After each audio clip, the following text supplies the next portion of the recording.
Dankuni toll প্লাজায় পুলিশের তোলাবাজি, পোস্টে সরব শুভেন্দু অধিকারী।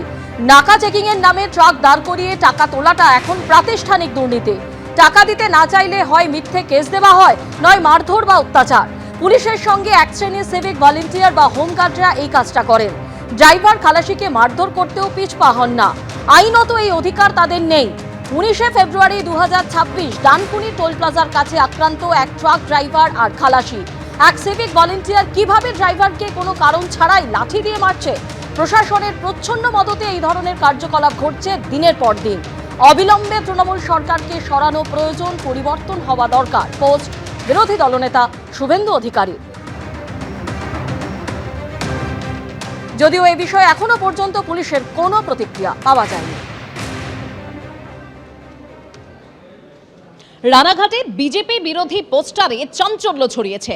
রানাঘাটের একাধিক ওয়ার্ডে বিজেপি বিরোধী পোস্টার পড়েছে, আর তাতে লেখা বাঁচতে চাই চলো বিজেপি তারাই। ইতিমধ্যে বিজেপির তরফে রানাঘাট থানায় লিখিত অভিযোগও দায়ের করা হয়েছে। দলের প্রতীক বিকৃত করা হয়েছে, যা বেআইনি অভিযোগ করেছে বিজেপি। সাধারণ মানুষ বিজেপির বিরুদ্ধে মত প্রকাশ করছেন, পাল্টা দাবি আবার তৃণমূলের।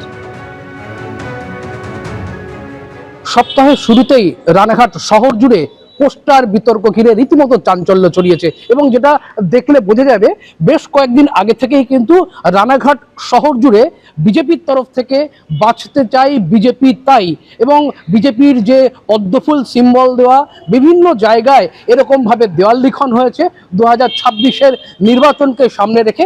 একই রকমভাবে কিন্তু সপ্তাহের শুরুতে অর্থাৎ আজ সোমবার সকাল থেকে কিন্তু রানাঘাট শহরের একাধিক পৌর এলাকায় কিন্তু দেখা গিয়েছে এইরকম ছোট ছোট ফ্লেক্স, এবং সেই ফ্লেক্সে লেখা রয়েছে বাঁচতে চাই চলো বিজেপি তারাই, রানাঘাট টাউন টিএমসিপি। এই পোস্টার ঘিরে রীতিমতো বিতর্ক সৃষ্টি হয়েছে। শুধু এই আমরা যেখানে রয়েছি এটা 7 নম্বর ওয়ার্ড, রানাঘাট পৌরসভার একমাত্র এই ওয়ার্ডটাই কিন্তু বিজেপি পরিচালিত, অর্থাৎ এই ওয়ার্ডটাই কিন্তু বিজেপির যিনি কাউন্সিলর রয়েছেন এখান থেকে একমাত্র তিনি জয়লাভ করেছেন। তার ওয়ার্ডটাও কিন্তু ঠিক একই রকমভাবে পাশাপাশি যেখানে রয়েছে বাঁচতে চাই বিজেপি তাই, একই রকমভাবে ঠিক তার পাশেই রয়েছে বাঁচতে চাই চলো বিজেপি তারাই। নিচে লেখা রয়েছে রানাঘাট টাউন টিএমসিপি, এবং এই নিয়েই কিন্তু সকাল থেকেই শুরু হয়েছে এই রকম পোস্টার বিতর্ক। নদিয়া থেকে সুজিত মণ্ডল, এবিপি আনন্দ। ইলেকশন এখন শুরু হয়নি, যদি মডেল কোড অফ কন্ডাক্ট হলে নিশ্চয়ই শাস্তি হবে, কিন্তু যে বিষয়টা পৌর প্রধানের নেতৃত্বে সারা রানাঘাট জুড়ে যেটা হচ্ছে, বিজেপির প্রতীকটাকে টেম্পারিং করা হচ্ছে। তৃণমূল কংগ্রেস করছে, বিজেপির লোগোটাকে টেম্পারিং করে একটা কুরুচিকর বিষয়ে সামনে তুলে ধরছে, সারা মানুষের মধ্যে বিভ্রান্তি করার সৃষ্টি করছে। তো আমরা চাইছি যে এটা আমরা আইসিআইকেও জানিয়েছি এবং প্রশাসনিকভাবে ব্যবস্থা নেব।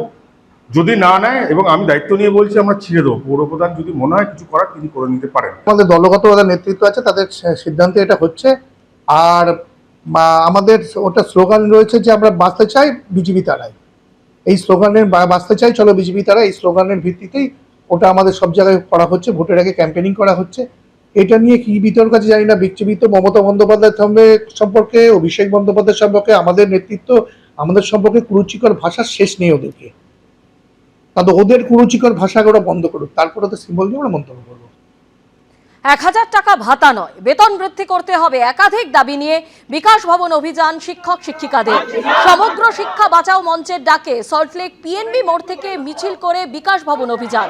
বিকাশ ভবনের সামনে মিছিল আসার পরই পুলিশের সঙ্গে ধাক্কাধাক্কি, এরপর রাস্তায় বসে গিয়ে বিক্ষোভ দেখায় সমগ্র শিক্ষা বাঁচাও মঞ্চের সদস্যরা।